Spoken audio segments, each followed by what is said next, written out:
iya, Asu.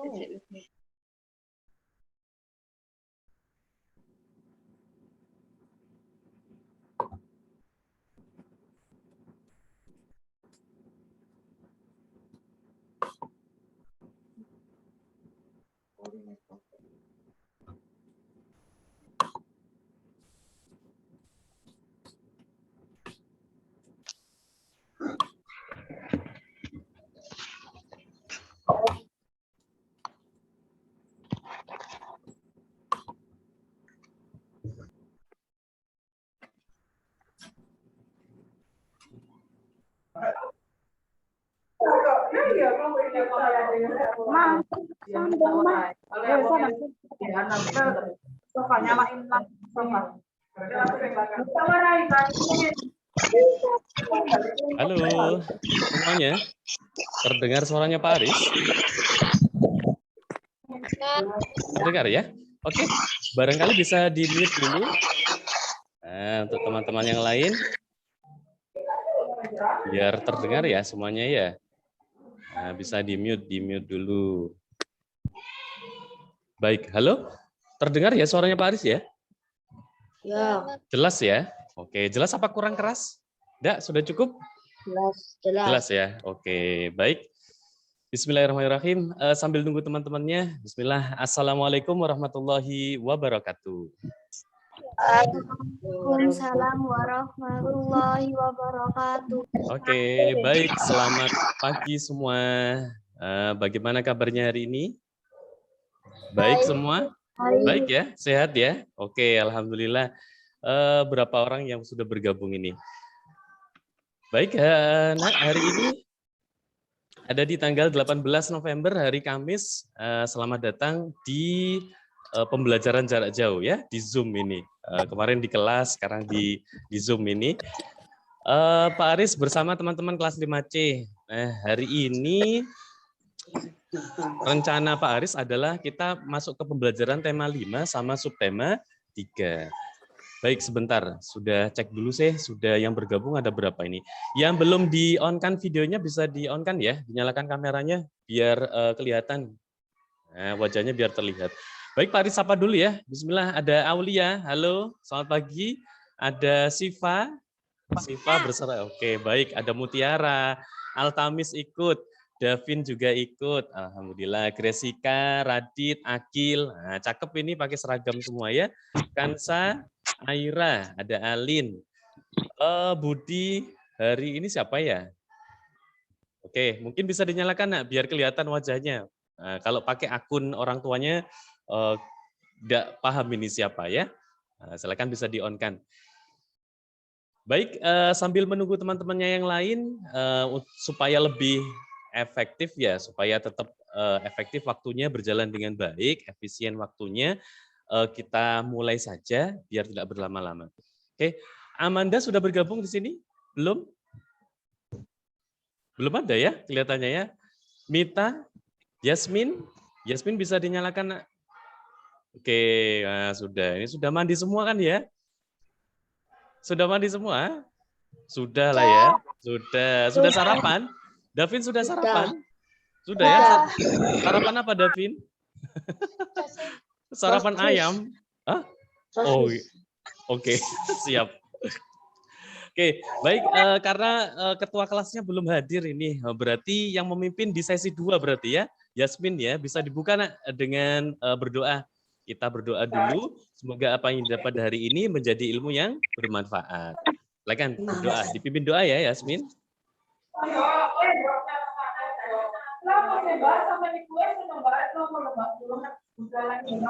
Yang lain barangkali bisa di-mute dulu, teman-teman yang lain yang tidak yang tidak diminta Pak Aris untuk on, bisa di-mute ya, seperti biasanya ya, tata tertibnya untuk Zoom. Silakan Yasmin bisa dimulai. Berdoa mulai.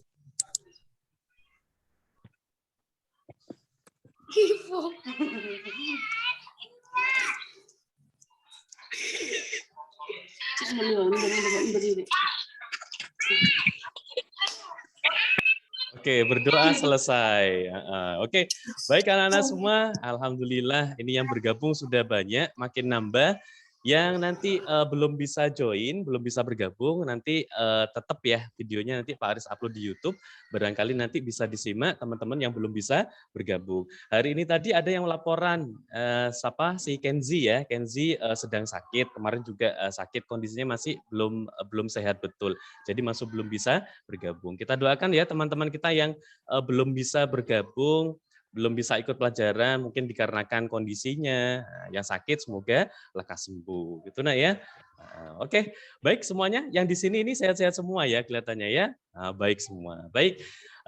Nah, kita mulai saja hari ini pembelajaran tema 5, subtema 3. Maunya Pak Aris hari ini adalah memberikan sebuah resume ya.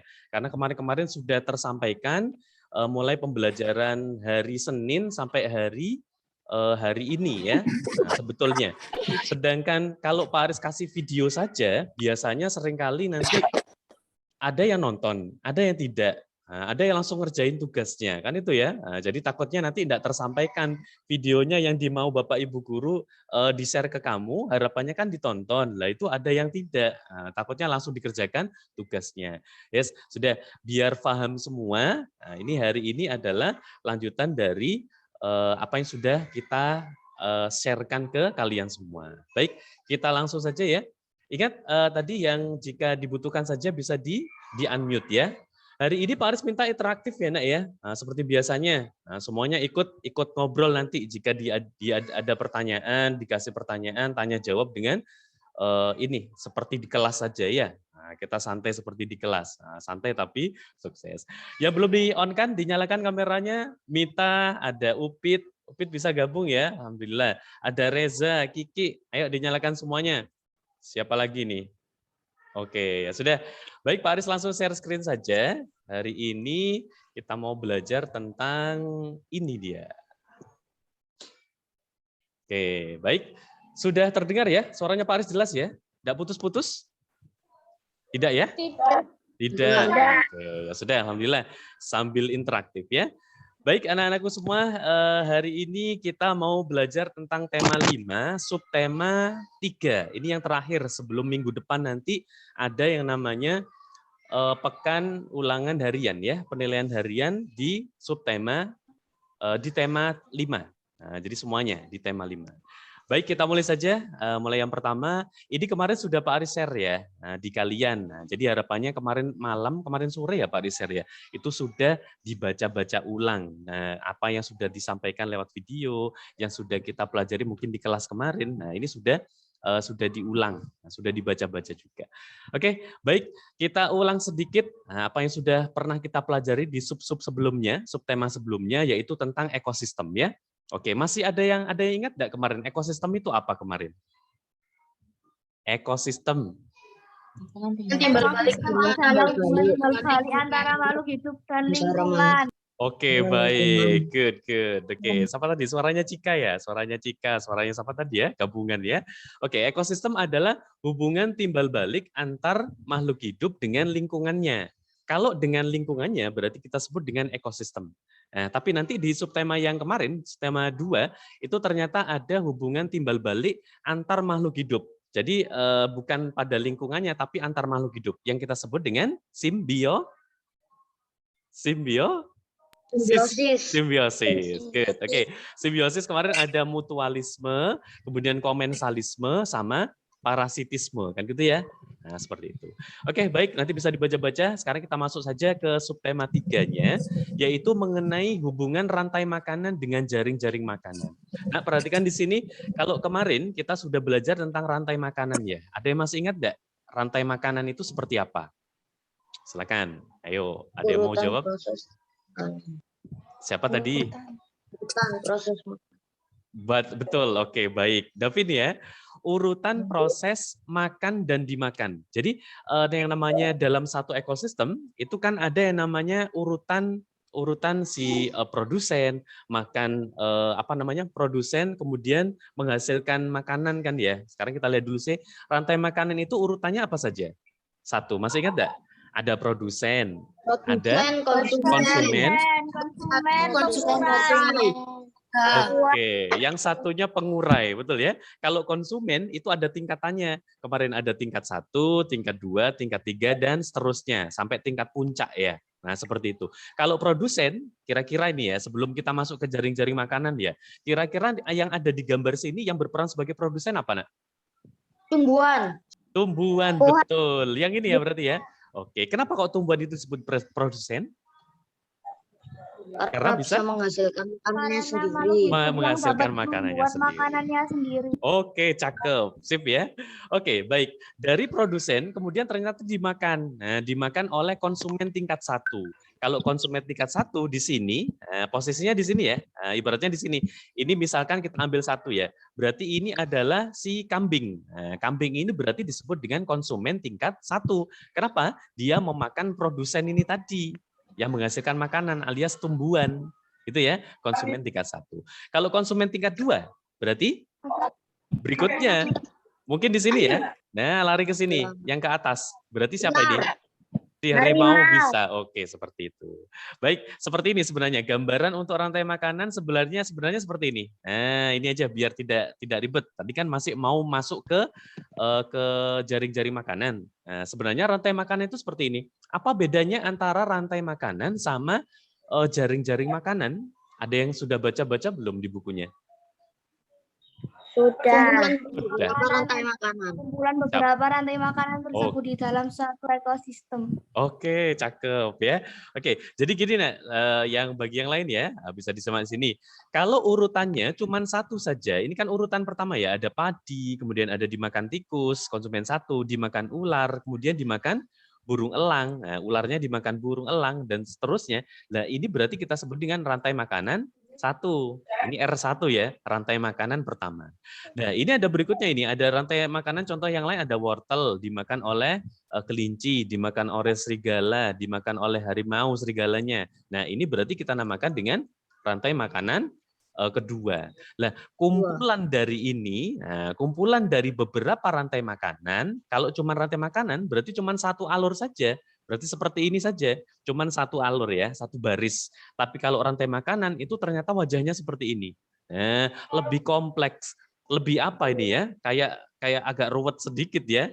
Nah, coba kira-kira di hadapan kalian di layar kaca ini sudah terlihat semua ya.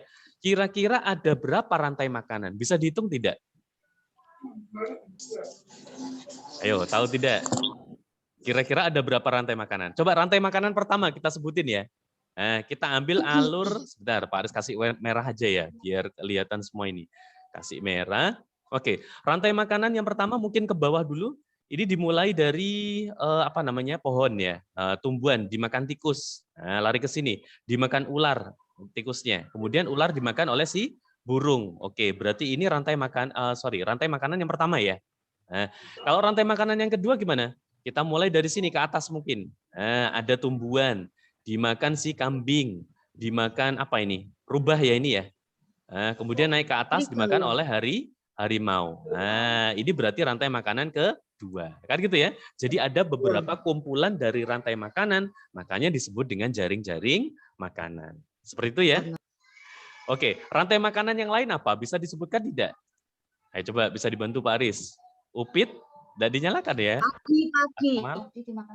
Ayo coba. Dimakan tikus. Siapa ini? Siapa yang mau jawab dulu? Tikus dimakan kelinci. Oke, siap. Jadi ini ya, jadi menyesuaikan. Contoh yang berikutnya adalah misalkan kita ambil ini si pohon ya. Pohon, tumbuhan ini dimakan oleh kelinci. Nah, kemudian kelincinya dimakan oleh si apa ini ya? Kayak kucing doyan kelinci. Ini kelihatannya apa ini, rubah ya? Anggap aja rubah, ini hampir mirip ini sama ini ya, rubah. Kemudian rubahnya dimakan oleh si harimau lah, seperti itulah namanya. Berarti yang pertama ini kita sebut dengan produsen, kemudian di sini adalah konsumen tingkat 1, yang rubah ini berarti konsumen tingkat 2, dan yang terakhir ada harimau ini konsumen puncaknya. Kalau puncak berarti yang paling tinggi. Itu nak ya? Oke, sudah seperti itu ceritanya. Nah, berikutnya ternyata di sini ada pengaruh perubahan lingkungan terhadap keseimbangan ekosistem. Kita bahas dulu tentang keseimbangan ya. Kenapa kok ekosistem itu harus seimbang? Ada yang paham tidak? Kenapa kok harus seimbang? Malah nggak seimbang nanti itu rantai makanan terganggu. Oke, siapa tadi? Siapa yang jawab tadi? Aku Pak. Aku itu siapa ya? Davin ya. Oke, Davin. Karena kalau tidak seimbang maka ekosistemnya terganggu. Betul. Sekarang perhatikan ini. Jadi semisal gini, yang namanya tidak seimbang berarti itu jumlahnya di antara satu dengan yang lainnya itu ada yang lebih, ada yang kurang. Misalkan Pak Aris gambarkan gini ya, ini kan sebuah jaring-jaring makanan ini ya, banyak ya.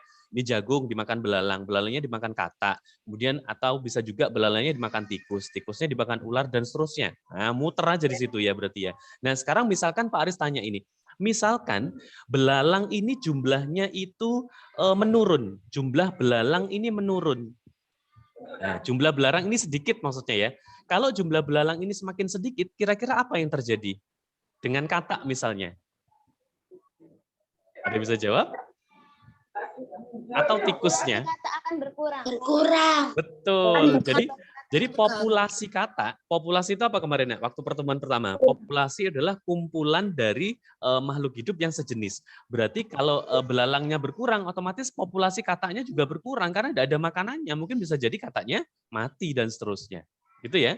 Coba misalkan kita ambil contoh yang lain, misalkan populasi tikus. Nah, tikusnya ini ya. Nah, sekarang misalkan tikus, ini keadaan tidak seimbang ya. Misalkan tikusnya jumlahnya banyak banget gitu ya. Populasi tikus itu meningkat. Apa yang terjadi dengan jagung? Ayo, ada yang bisa jawab. Jagungnya menang Bapak. Menurun. Jagungnya? Menurun. Makin menurun apa cepat habis? Ya, betul. Kenapa? Karena ya memang tikusnya banyak. Kalau tikusnya banyak, otomatis jagungnya berkurang, kan gitu ya? Nah, jadi itu yang dinamakan dengan keseimbangan ekosistem. Ada yang namanya populasi meningkat dan populasi menurun. Jadi bergantung. Kalau misalkan berikutnya, nah, siapa ini Pak Aris tanya ya? Misalkan Aulia bisa jawab tidak. Kalau populasi ular ini meningkat, nah, populasi ular ini meningkat, artinya banyak ular. Apa yang terjadi kira-kira? Ayo. Apa yang terjadi? Bagaimana dengan populasi kataknya misalkan? Kata akan berkurang. Oke, populasi katak akan berkurang atau menurun sama saja seperti tadi ya. Berarti kalau jumlah pemangsanya lebih banyak, maka yang dimangsa, hewan yang dimangsa ini justru kebalikannya berarti semakin sedikit. Itu namanya keseimbangan ekosistem. Nah, jadi makanya dijaga keseimbangan ekosistem ini. Jadi memang populasi itu bisa berkurang dan bisa bertambah. Gitu ya? Ada yang ditanyakan barangkali sampai di sini? Bisa dipahami? Naila? Enggak ya? Cukup ya? Radit, paham ya? Oke, baik. Kita lanjut berikutnya. Nah, ternyata sekarang kita menuju ke yang lebih luas ya. Nah, yang namanya faktor yang mempengaruhi keseimbangan ekosistem. Keseimbangan ekosistem tadi ternyata dipengaruhi oleh beberapa faktor. Nah, yang ada di buku Bu Pena itu kalau kamu simak. Jadi ada faktor yang memengaruhi keseimbangan ekosistem itu. Contohnya apa? Misalkan satu adalah faktor alam. Faktor alam ini berarti bukan kehendak manusia ya. Berarti langsung dari sang pencipta berarti ya.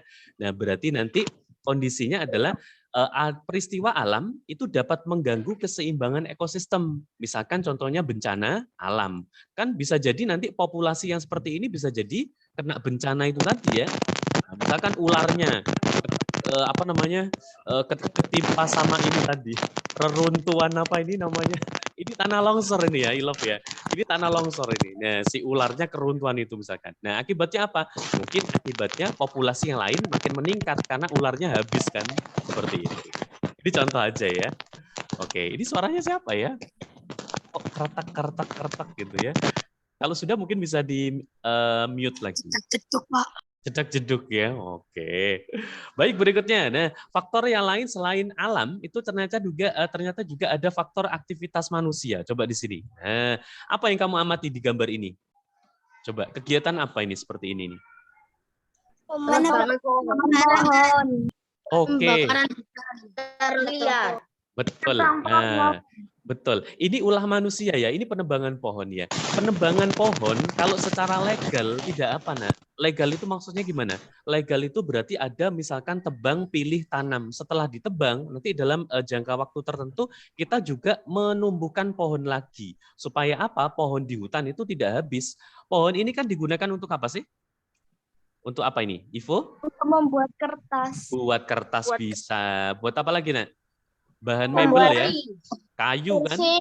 Betul, kursi dan sebagainya kan memang dimanfaatkan. Hasil hutan ini dimanfaatkan, cuman dalam kondisi batas tertentu, tidak keseluruhan, ditebang semua gitu ya. Nah, alias illegal logging, namanya illegal logging, penebangan liar. Nah, akibatnya apa? Ya populasi yang ada di sini, ekosistemnya tadi tidak seimbang, ada yang mati, banyak yang mati kan gitu tadi ya kondisinya. Seperti itu. Ya.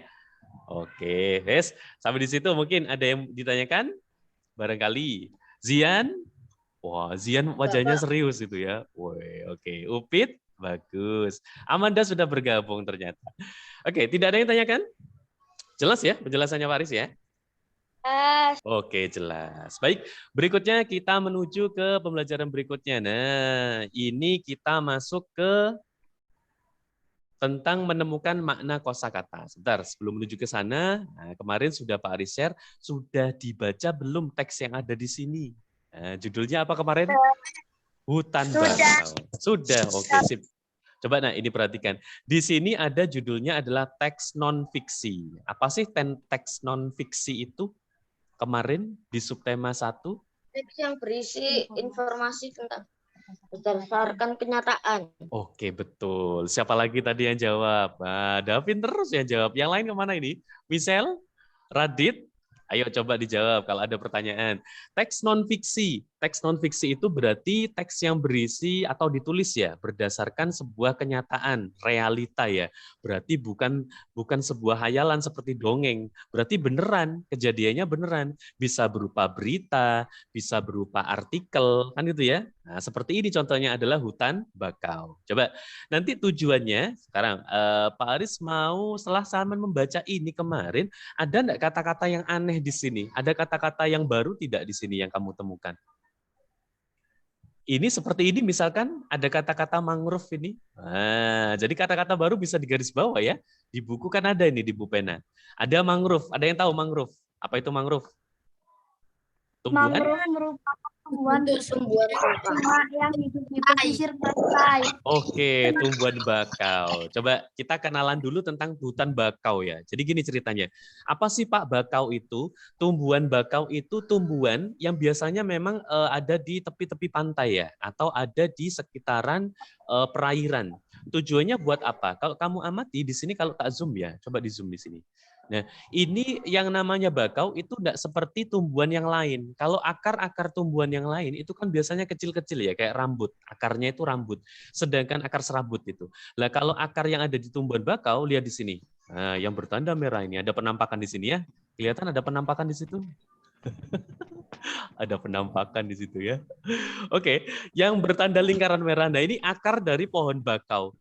Akarnya itu besar, Nak. Akarnya itu namanya akar tunjang. Jadi kalau akarnya ini besar, maka otomatis nanti sifatnya adalah mencengkeram tanah.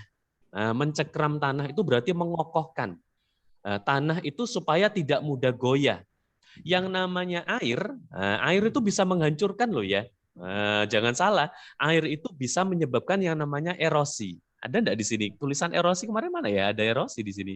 Erosi. Ada, Pak, ada. Di baris keberapa, Davin? Paragraf 2. Paragraf 2, sip. Nah, seperti ini kan. Nah, ini ada erosi. Ada yang tahu tidak apa itu erosi? Ilov? Upit? Apa itu erosi? Ada yang tahu erosi? Pengikisan air, Pak. Pengikisan, betul. Pengikisan tanah oleh air laut. Atau pengikisan tanah oleh air, cukup seperti itu. Nah, jadi maksudnya apa sih pengikisan? Pengikisan itu berarti makin habis. Jadi yang namanya tanah itu bisa habis. Oke, bisa di mute lagi nak suaranya. Bisa diminta lagi ya, nah, supaya tidak terganggu. Jadi ini yang mengakibatkan tanah di sekitar pantai itu makin habis, makin apa ya? Semakin ketabrak air, kena keombakan yang gitu ya, lari, ketabrak gitu ya. Akhirnya apa? Akhirnya lama-lama terkikis. Nah, yang namanya si pantai ini, nah ini makanya ditanami tumbuhan bakau. Ini tujuannya apa? Supaya mencengkram itu tadi tanahnya, supaya tidak cepat terkikis semacam itu. Jadi untuk mempertahankan ya istilahnya. Oke, baik. Di sini, ini kalau kemarin sudah terbaca, maka tugasnya sebentar. Nanti Pak Aris share ya. Ada tugasnya, ada penugasan untuk materi yang sudah tersampaikan di sini. Ini nanti diminta untuk membuat sebuah peta pikiran. Nah, jadi tahapan peta pikiran itu seperti ini sebetulnya.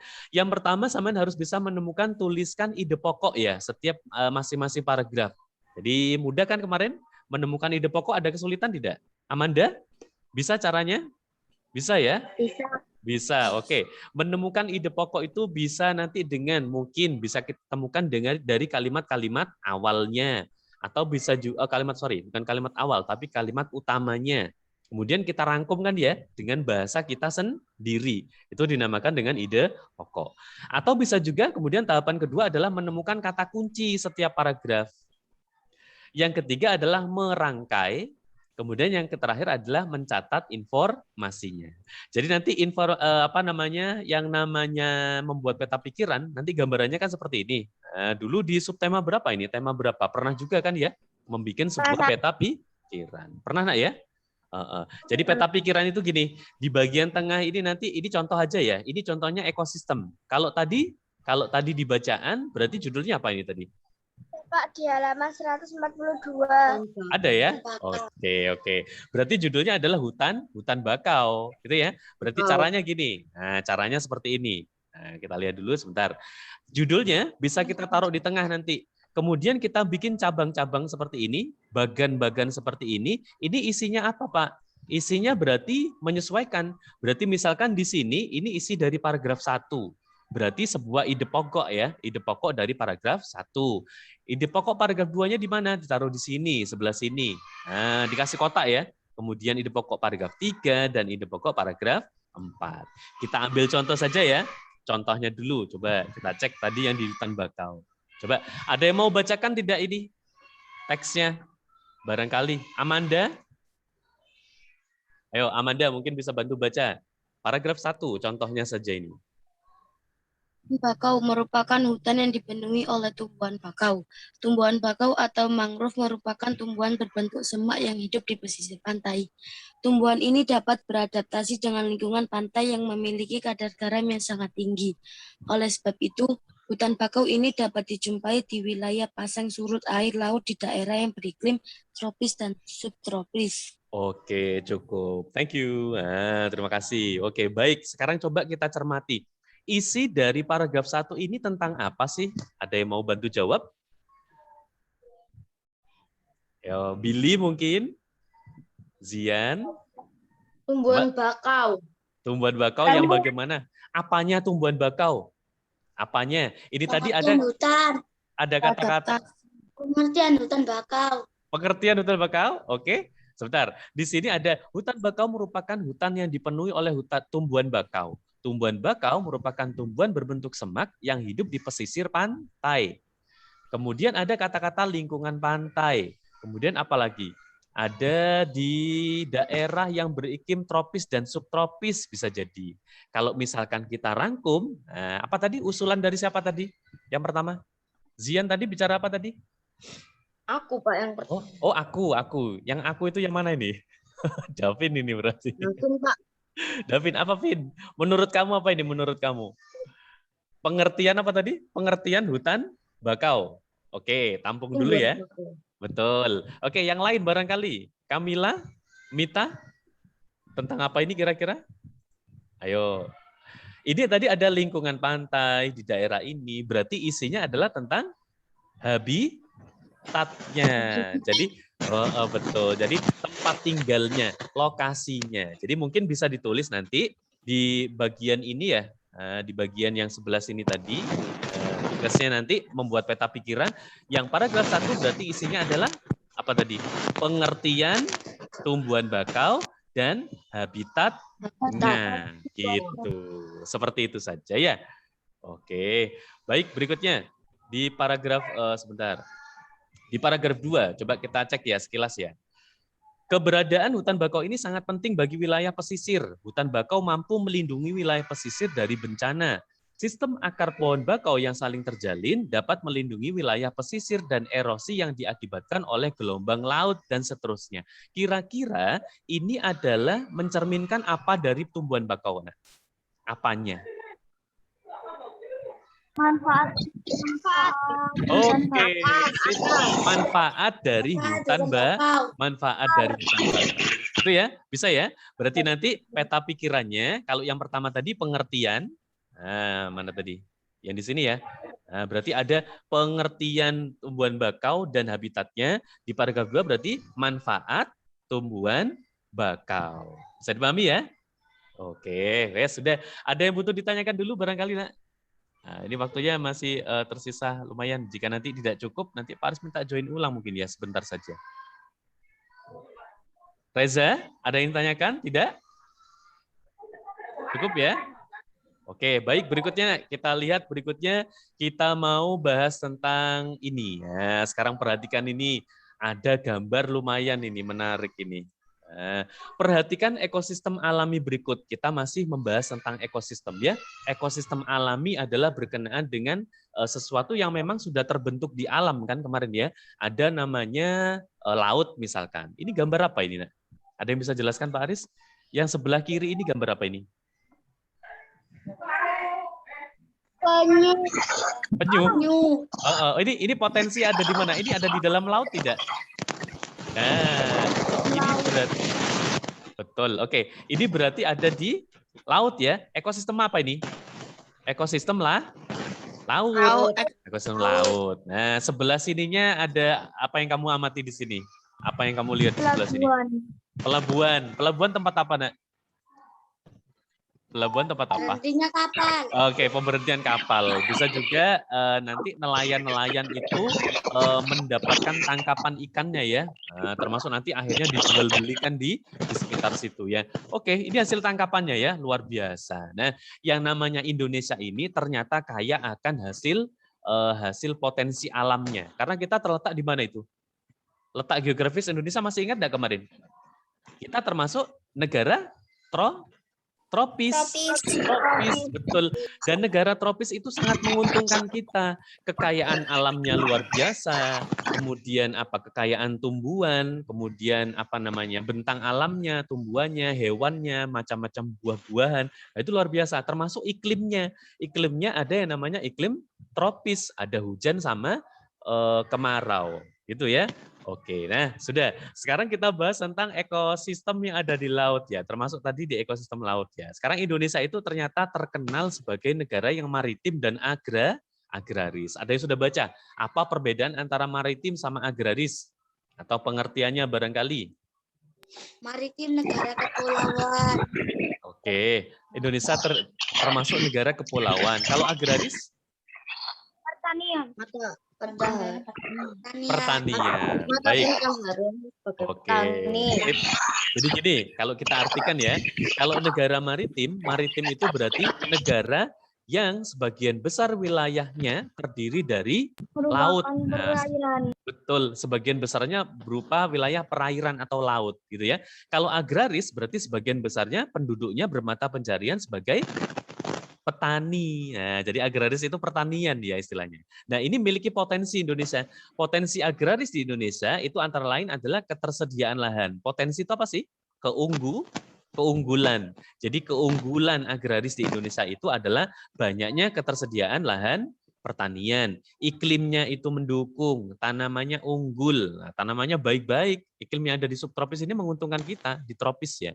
Kalau potensi maritim di Indonesia bagaimana? Maritim. Nah, ini ada wisata bahari, pariwisata ya. Nah, otomatis yang namanya laut, kemudian pantai. Indonesia kan banyak pantainya ya. Nah, itu terkena dengan wisata bahari. Banyak objek wisata di Indonesia kan banyak ya. Seperti itu. Kemudian minyak bumi yang melimpah. Apa ini, Nak, minyak bumi? Kita ambil sebagai, minyak bumi dimanfaatkan sebagai apa? Nanti diolah sebagai bensin, sebagai solar. Nah, itu kan dimanfaatkan untuk kita ya, seperti itu. Kemudian sumber daya alam lautnya, sumber daya lautnya itu beraneka ragam. Di dalam laut ini isinya melimpah luar biasa Indonesia itu. Gitu ya. Nah, sudah seperti itu mungkin. Untuk pengaruh letak geografis ini nanti bisa dibaca sendiri ya. Karena mungkin waktunya kita terbatas juga. Oke, baik sampai situ dulu sebentar mungkin ada yang ditanyakan. Kalau untuk muatan PKN ini tidak jauh beda dengan yang kemarin ya. Muatan PKN itu tentang persatuan kesatuan, ini mudah insya Allah. Yang agak sulit itu mungkin di subtema 2 kemarin, nanti dibaca-baca ulang ya. Ada yang namanya cerita sejarah kemerdekaan. Cerita sejarah kemerdekaan Indonesia. Seperti itu, nanti bisa dibaca lagi ya. Oke, kemudian yang terakhir Pak Aris jelaskan tentang ini saja.